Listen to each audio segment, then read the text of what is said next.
Well, good morning, good afternoon, good evening, wherever you and whenever you happen to be right now. Welcome to Lesson 20, the First World War Part 1, and our last lesson before spring break, which is perhaps not quite as meaningful as it was before we went remote, but still think it's a good break and a chance for everybody to kind of catch their breath and adapt to new circumstances and maybe get a little bit caught up, me as much as you. Okay, so if you have the slides open, I'll be letting you know when I change slides so you can follow along.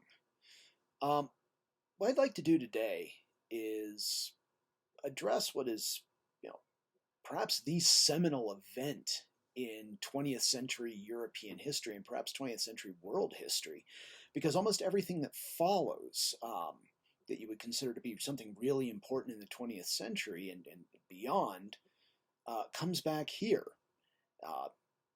Whether you want to talk about the War on Terror, 9/11, whether you want to talk about the Cold War, World War II, the Great Depression, all of these global events have their roots right here.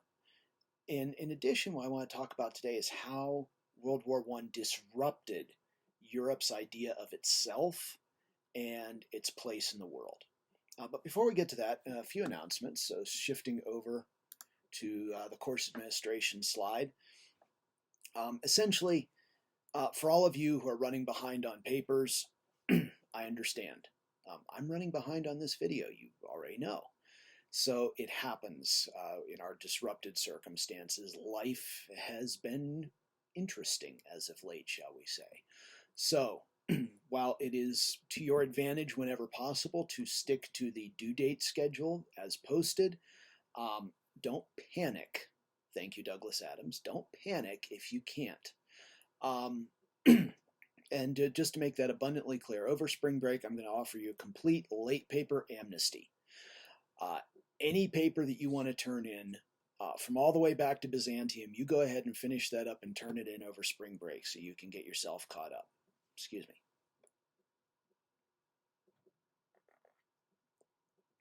I really like my basement office, but it's a little on the dry side sometimes. Anyway, so yeah, go ahead and turn in any papers you want to from all the way forward. I mean, work ahead if you want to, if that works out for you too. Go ahead and do that. As it stands right now, email is the best way to get papers to me. I'm still figuring out how to do assignments through Blackboard. That's one of my tasks to accomplish over spring break, and I'll take care of that. I've already started returning some graded work via PDF. That's been interrupted because I no longer have access to the office where I was scanning your work to send it to you. I'm looking at alternatives here at home, and I should have something up to speed by the end of spring break. Detecting a theme in the lesson thus far. Okay. Another surprise, of course, the library is now closed, but the librarians are still available, so you can still go to our website, the library website, and there's that little it'll pop up usually, need some help, chat with a librarian. Go ahead and chat with a librarian, and that'll work out pretty well, I think. I do understand that for many of you, getting the resources you need to complete your research posters has become more difficult. I'm hoping it's not impossible, but if you are experiencing unexpected challenges, go ahead and email me, and we'll set something up, and I'll see what I can't help you find. On that note, I've had a couple people ask, but to make it absolutely clear, yes, we are still doing the posters. You're simply going to create it in electronic format, and we just won't bother printing it out because, you were going to create an electronic format anyway, and then we were going to print it out on the big printer and display it, but we're not going to do that part. So yeah, and you will still be graded on the quality of research and presentation of your poster, even though you're not going to present it somewhere. But and don't feel like though this is a waste of time. I think a lot of things are kind of going to happen when COVID-19 has been dealt with one way or another. I think you're going to have opportunities to use this work. Some of you have heard me say that you don't necessarily ever do something just once, see where you can reuse it. Well, in this case, what we're looking at is Phi Alpha Theta conferences or other student research proposals. I don't know if the campus is going to reschedule its undergraduate research forum for the fall. We'll see what happens there, but it's not wasted work. and hopefully you're learning something along the way. At the very least, you got to choose your own topic, so you ought to be happy with that. Okay, again, if you've got any problems or questions or concerns about course administration, let me know. So moving on to the jobs. Okay, this is a neat one. It does amaze me, even me who's spent some time looking into this sort of thing, just how many jobs there are out there for historians to be historians. Oops, sorry. While it's a great opportunity, there are lots of great opportunities for people to put the skills that you learn in history to use elsewhere. There's a lot of jobs as historians. In this case, we usually think of the National Park Service as using historians as rangers, but they also employ historians to work on historic sites and create important historical documentation. This one happens to be at Fort Scott, Kansas, which is a pretty neat place to visit. In fact, wow, I've actually been there. I'd completely forgotten I'd been to Fort Scott. It's along I-70, driving along, and a number of years back, my family and I stopped there. Wow, that just occurred to me. Okay, pretty neat. It's not a bad place. Okay, moving along to the writing tip of the day. President Taft is not remembered as a particularly successful president, but he did have a remarkable post-presidential career, becoming Chief Justice of the Supreme Court, the only individual ever to hold both of those posts. But what he has to say here is really important. And now that we're no longer going to be presenting our research posters at the research forum, where you're going to be able to stand by your poster and explain it, it just goes to show that your work really needs to speak for itself. So it's not such a matter of writing in a way that can be understood, the way that it can't be misunderstood. So when you're writing, when you're revising, turn your work over a little bit. Look at it from another point of view and say, can this be read another way? And if your peer reviewer, somebody else is looking at it, says, well, I could read it this way, it's not to get defensive at that point. It's a way, it's a moment to reevaluate, to rephrase in such a way that you can't be misunderstood. So go with that. All right. And moving on to the questions slide. Of course, we'll be doing the questions over the board, and I'll be checking that shortly. If you've posted a question about marks and I haven't gotten to that yet, I'm sorry, but yesterday was chaotic to say the least.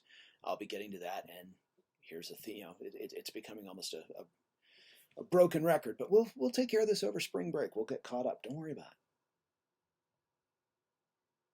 it. All right, so let us move on to World War I as a whole, and let me actually turn off my phone so it stops beeping at us at odd moments. Sorry about that. I forgot to do that, and let's see if I can get that to turn. Yes, there we go. So it should stop making noise at us now, I hope. Did it? Yes, it did. All right. For the actual events of the war, Crash Course European History has been doing a pretty good job, and there are actually 4 videos that are worth looking at. I think that's a little excessive to just tell you to go do. So what I'd like you to do at this point is to pick any 2, whichever 2 happen to appeal to you the most, and go watch those. You obviously can do 3 or all 4 if you want to, but as far as the actual class goes, I am going to ask you to do 2 of them to get a little bit of depth before we move on and talk about sort of the broader implications, I think, of World War I for Europe. So go ahead and enjoy those videos. All right, welcome back. If we were doing this in person, and I was always conscious with this lesson that it would be the last one before spring break, and so mentally at least many of us would have had one foot out the door. I showed an episode of the British television series Blackadder Goes Forth.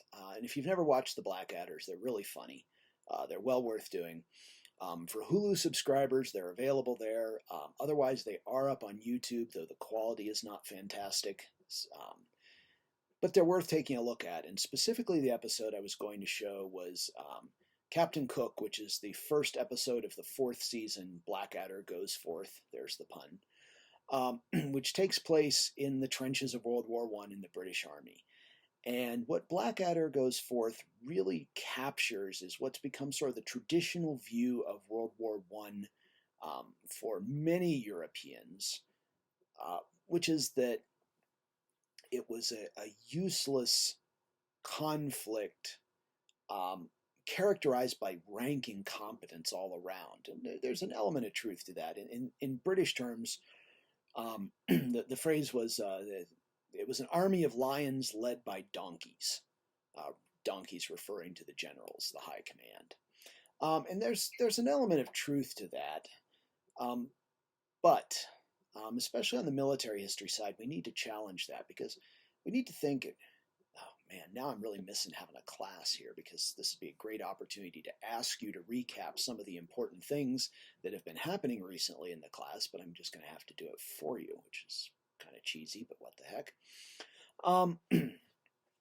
You'll recall when we talked about industrialization and how that transformed European society and especially European warfare. We mentioned briefly that it was important things like the Franco-Prussian War, but to delve into that just a little deeper, industrialization made mass mobilization practical in some very interesting and important ways.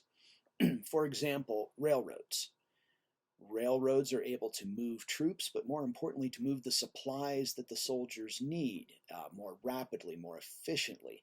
In fact, the entire German invasion plan for France was predicated as much on railway timetables as it was on any concept of military strategy. Industrialization as applied to agriculture. So agricultural machinery made agriculture more efficient. Therefore, it freed up what had been peasant labor to be conscripted into the military. The very idea of conscription that we saw emerge with the French Revolution, the idea of the levée en masse, the rising of the nation, that's taken to a whole new level. So the armies of World War I are much bigger. They're facing significant technological challenges that we'll get to in a moment. And so this idea of lions led by donkeys, we can't dismiss it entirely, but it's not really accurate because what you have are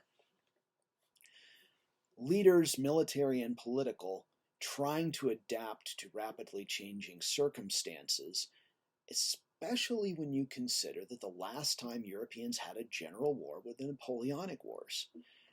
There were a lot of lessons to be learned about warfare between 1815 and 1914, but most of the lessons were mislearned. One good example would be the American Civil War.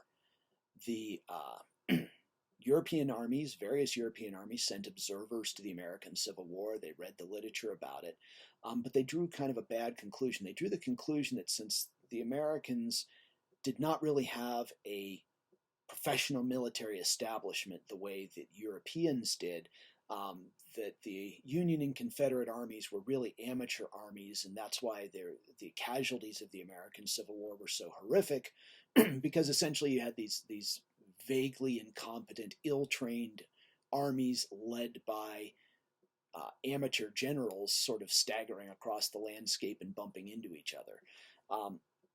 And there's a certain element of self-delusion in there because, well, I mean, the American Civil War was horrific in terms of the casualties and the death and the slaughter, and most Europeans looked at that and said, oh, well, that's not us, that's the Americans. Even as European leaders, military leaders especially, started to get the idea that modern warfare, industrial warfare, was going to be a very bloody affair indeed, they still clung to the idea that it could be relatively short. And this came out on two sides. One was the military side, and specifically looking at the Russo-Japanese War of 1904 to 1905. The casualties there were terrible. The Battle of Mukden was the largest battle in human history up until that point. But the conclusion that many Europeans drew, because the Japanese essentially won the war, was that offensive spirit would ultimately overcome any sort of strong defense. So they came to the conclusion that the side that is willing to attack and endure the casualties that come from attacking would ultimately triumph. And in fact, it would happen relatively quickly. The idea, again, just, sorry. The idea there that the offensive, and what becomes known as the cult of the offensive, is going to always win. And it's just a matter of having the determination to stick it out despite the heavy casualties. On the political side, the rise of economics as a science and the rise of political science led many theorists to start to conclude that war was more or less impractical, that the European economies were so integrated. For all the talk of empire, and empires were important, most European trade was with other Europeans, not with distant empires. And this led many economists and political scientists and politicians to conclude that because the European economies were so interdependent, there couldn't be a war between them. And if there was a war, that it would very quickly come to an end because of the disruption it would cause to trade, or even that the supplies of war would be used up quickly. And that did happen to an extent when the war broke out. Most of the major combatants quickly started to suffer from munition shortages. It turns out machine guns can dispense bullets much more quickly than soldiers with muzzle loading or even breech loading rifles. So these the expenditure of munitions was much higher, requiring an additional output from industry. Let's try that one again. That's going to lead to an increasing governmental and military control of the economies as they desperately try to produce the munitions that the soldiers need on the front if they're going to win. What it really means here is that the short war illusions of all the combatants, that this is going to be over relatively quickly, were wrong. They were indeed illusions. This idea that it's all going to be over fast didn't happen. And so as they're going, all the combatants have to adapt to this idea of a long war. This is not something that's been planned. This is not something that was well thought out. They're doing it on the fly. In addition to needing to adapt to a new battlefield, an industrial battlefield, needing to adapt to a longer war, the longer the war goes on, in a sense, the more it has to be fought for. What I'm saying here is that as the casualty lists mounted on both sides, as more and more dead and maimed soldiers, as more and more destroyed territory, lost resources, more and more industrial production is being consumed by the war, it's got to mean something, right? It's got to be for something. This can't be for nothing. Can it? Well, it's certainly not an idea that you can take to the voters, or even in the more autocratic states, to any form of popular opinion, that this war is being fought essentially for nothing. So, as the war goes on, as the war consumes more resources, more lives, and lengthens, each side begins to increase its idea of what a minimal settlement would be. For example, by the time the war has gone on for a couple of years, the Germans have decided that at a minimum, they have to be able to annex all of Belgium and considerable French territory, and there has to be a war indemnity. At the same time, Britain and France have decided that at a minimum, Germany has to lose all of its colonies and considerable territory on the European continent itself.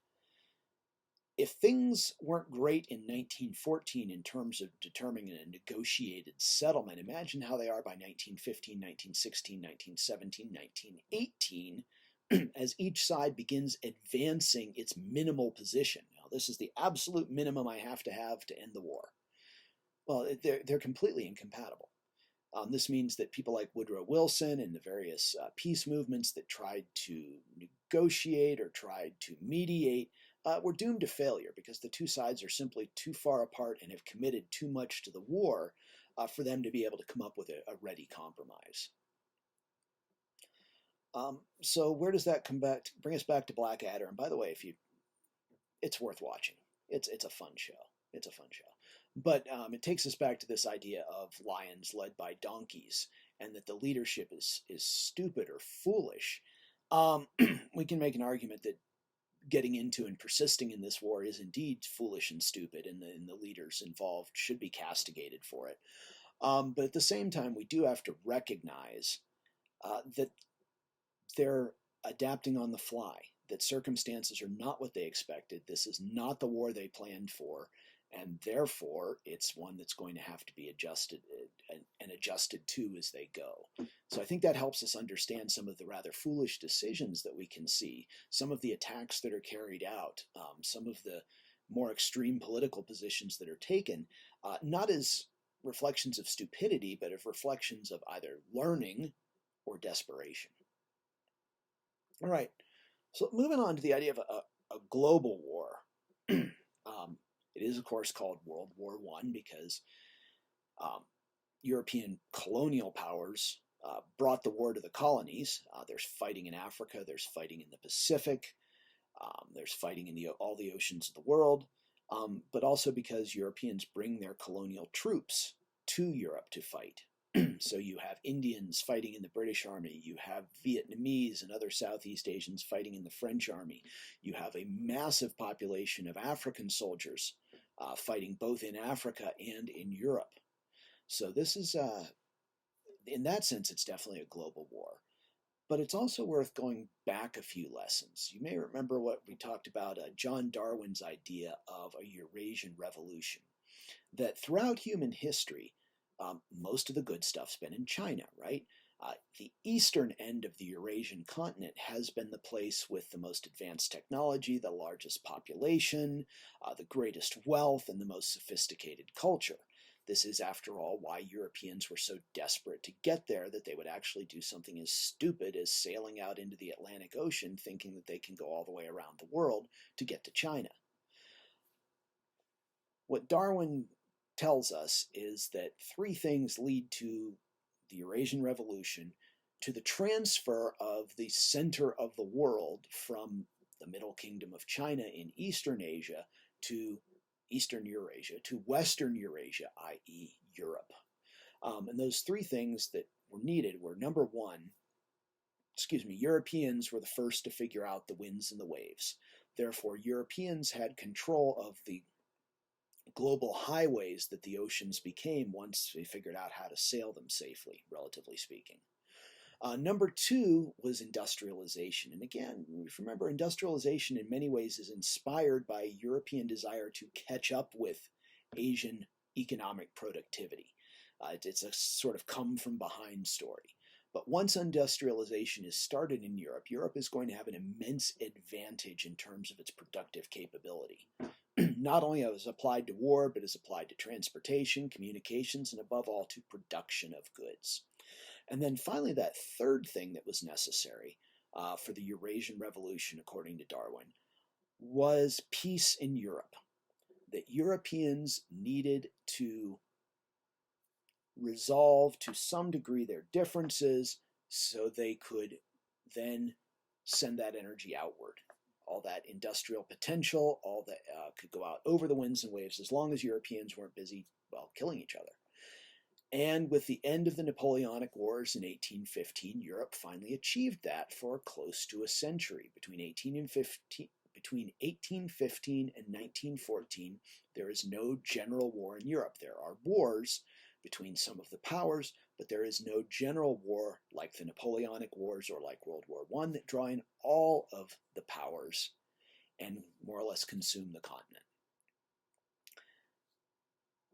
Well, as of 1914, that's out the window. And this is a moment that we can identify as the beginning of the end of European global domination. It's not going to be readily apparent. The British Empire is going to be larger in 1922 than it was at any point prior to that. So after World War I, the British Empire achieves its greatest extent because it takes over a lot of the former German colonies. So it's not like European empires blink out overnight, but they do continue for an extended sort of enter an extended decline, if you will. What's happened there is, well, number one, the war was immensely destructive.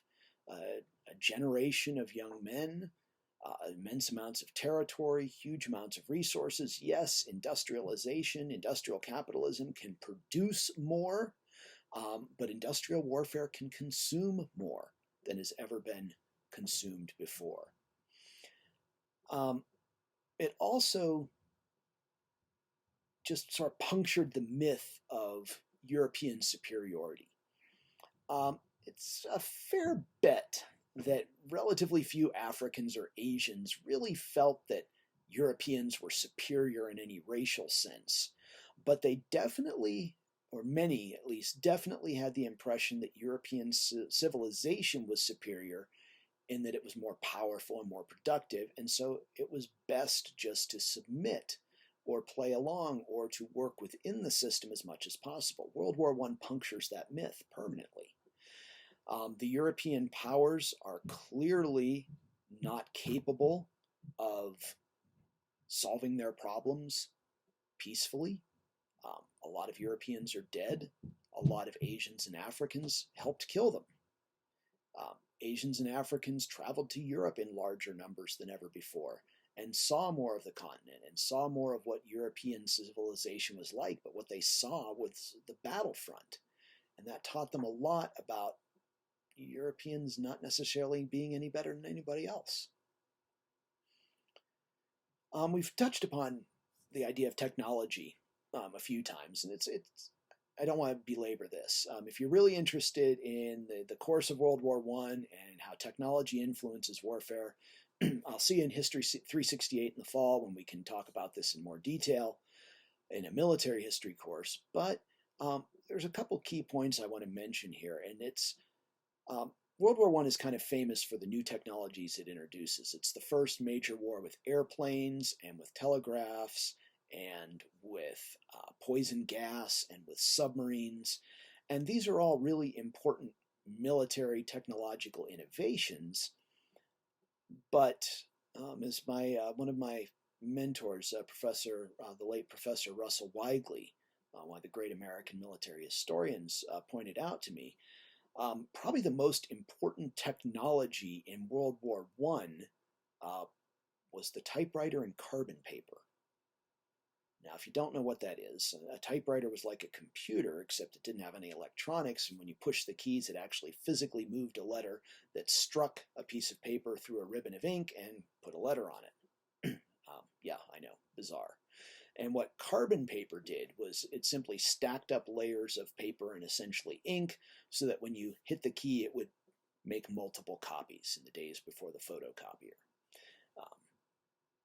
It's actually pretty nifty stuff. And by the way, when you send an email these days, and you CC someone, that now stands for courtesy copy, but it actually meant carbon copy initially because that was a list of people who were going to get a carbon copy of the original letter that would be addressed to someone. All right, well, enough trivia.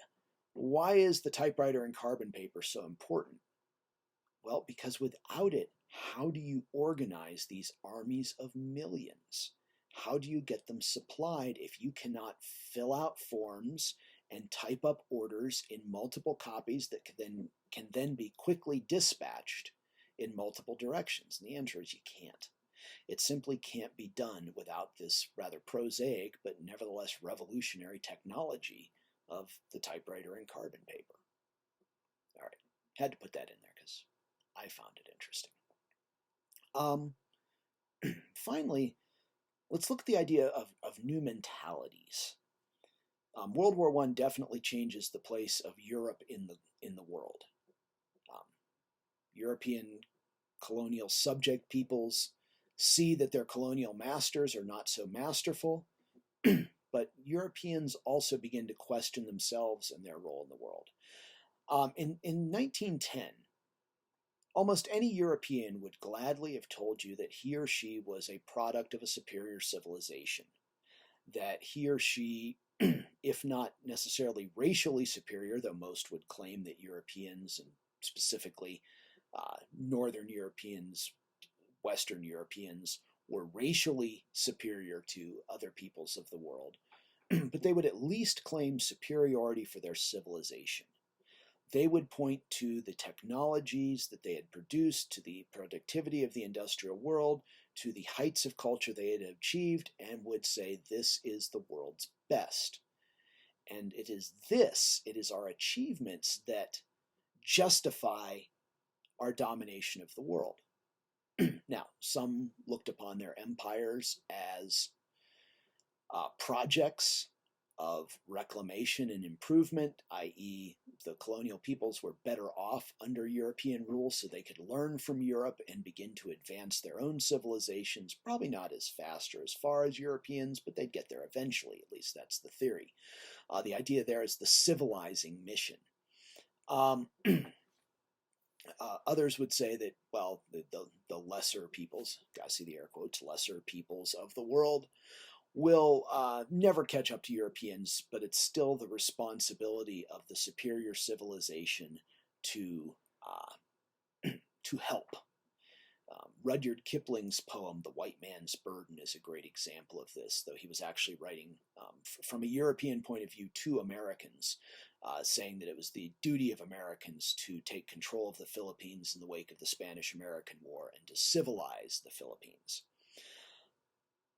Once World War I is over, that mentality has come greatly into question.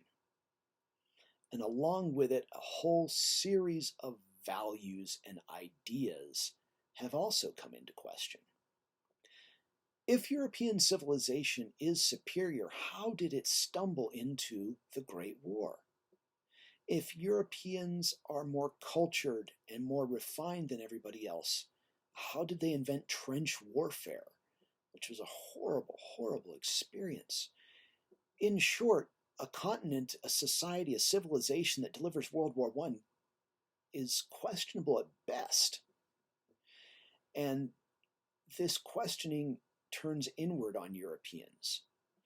They question their role in the world. They question their loyalty to their own societies. It is an opportunity for more and more extreme ideologies. Now, if you watch the Russian Revolution video, you're kind of nodding along saying, okay, I get this coming into the war. But it's also coming out of the war. The wake of the fall of Germany leads to several efforts at socialist revolution. There's a socialist revolution in Hungary that's defeated. But even though socialism or communism or Bolshevism, however you want to refer to it, is pushed back to the Soviet border, other ideologies begin to emerge, that we'll be studying a little bit down the road in more detail. But what they have in common, whether it's communism or fascism, is that they reject what had been sort of assumed about the pre-World War I European world, that representation and constitutional monarchies and emerging democracy were all good things.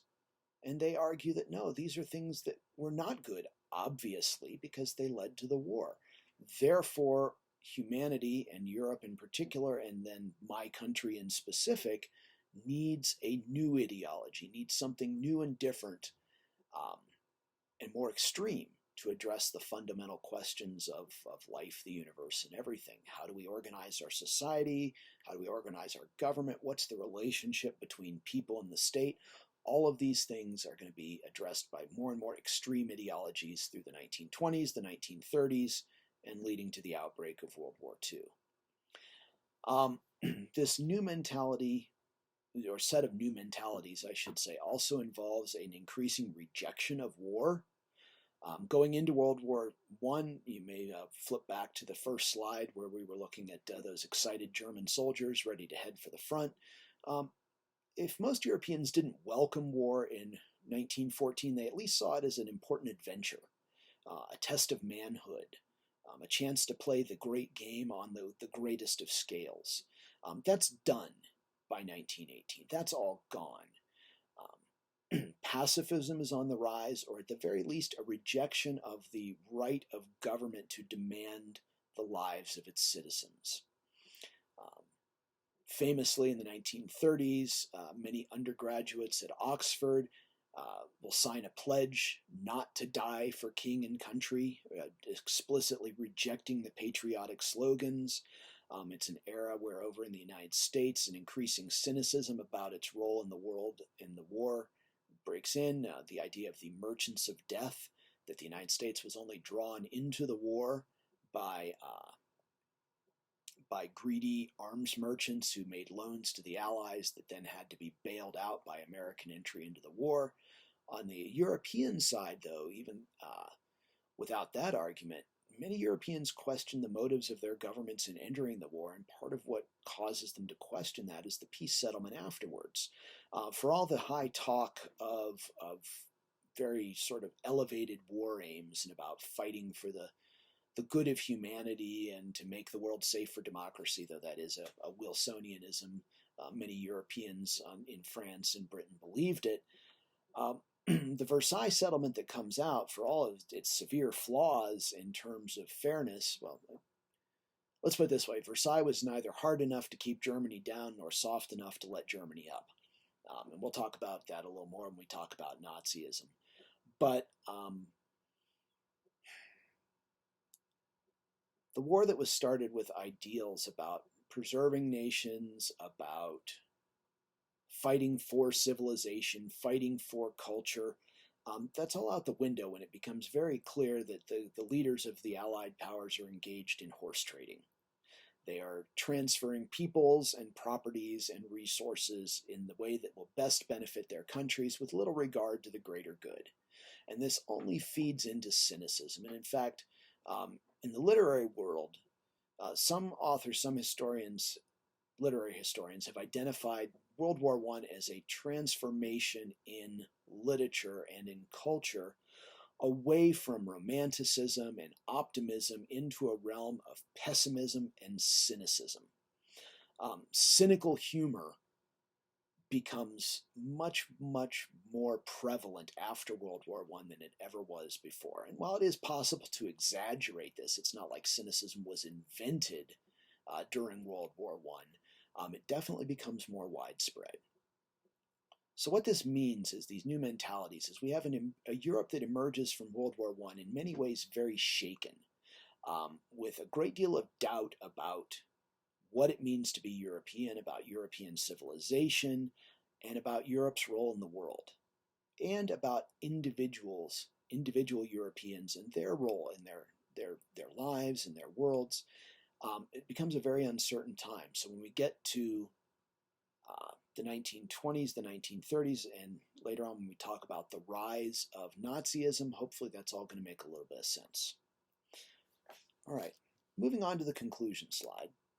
Okay, the shocking devastation and losses of the First World War, a European war with global implications, as we talked about, defied rational explanation, leading to scapegoating and a nearly irrational blame on the part of both the victors and the vanquished. The Germans blame the Jews. Many Germans blame the Jews. Most Germans blame the Jews or socialists. The communists blame the capitalists. The British and the French forced Germany to accept, in the terms of the Treaty of Versailles, sole guilt for the war, and the Austro-Hungarian Empire just disappears. It's an incredibly disruptive experience, to say the least. And the technology made the war both worse and better.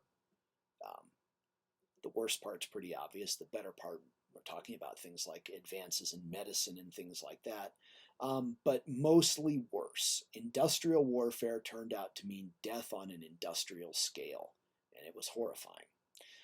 The outcome of the war was not a lasting peace, further infuriated and disgusted Europeans.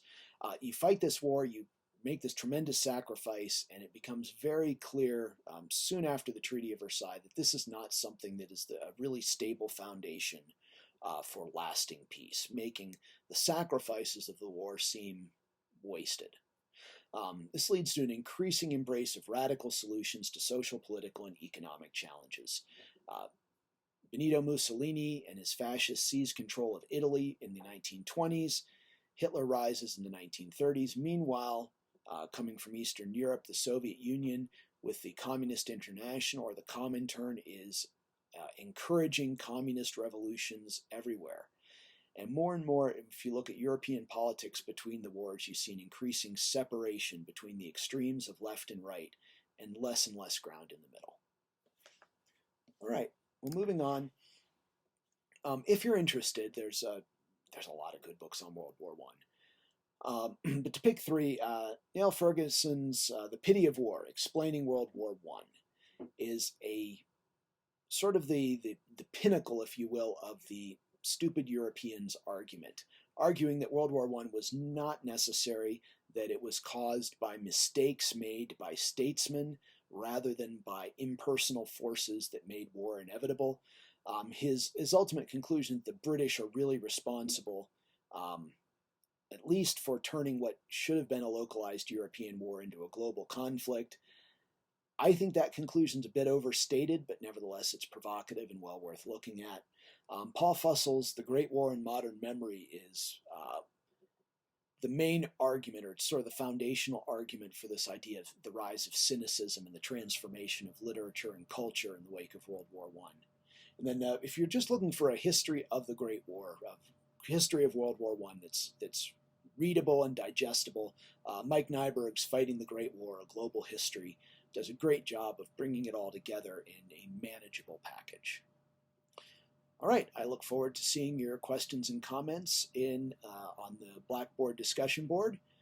Do not hesitate to email me with any questions you might have, and above all, don't panic. Talk to you next time.